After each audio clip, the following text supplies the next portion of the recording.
Anne bak, gör ne qəşəng kitab oxuyuram. Sən də görə kitabları. Ver baxım. Birdən düşmənlər içəri girdi. Əlləriniz yuxarı. Əllərinizi yuxarı qalın. Ey, mən buranın varisiyəm. Bizi heç nə edə bilməzsiniz.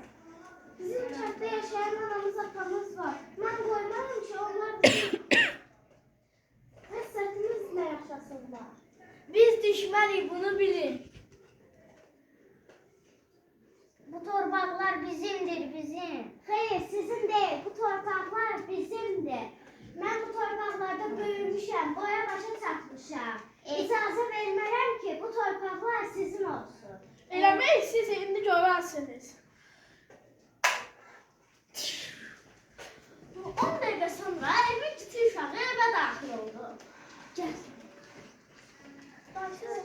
Xanıma nə olur? Niyə danışmır? Düşmə ermənilər xalamı ürəyindən vurdular.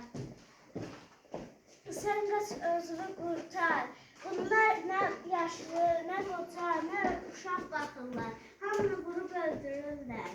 Yox, mən getməyəcəm. İndi Azərbaycan əsgərlərini çağıraram. Gəlib düşmənləri vursunlar.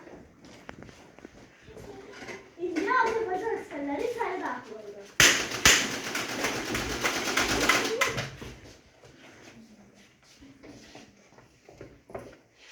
Bu dağların qoynunda gözəl kənd var idi. Xocalı, ay Xocalı, töküldülər üstünə, quduz kimi, at kimi. Xocalı, ay Xocalı, çunladılar yer kimi, qırdılar ağac kimi. Xocalı, ay Xocalı, töküldülər üstünə, əsir yaranmaz kimi. Xocalı, ay Xocalı, tarını bağışla məni. Xocalı,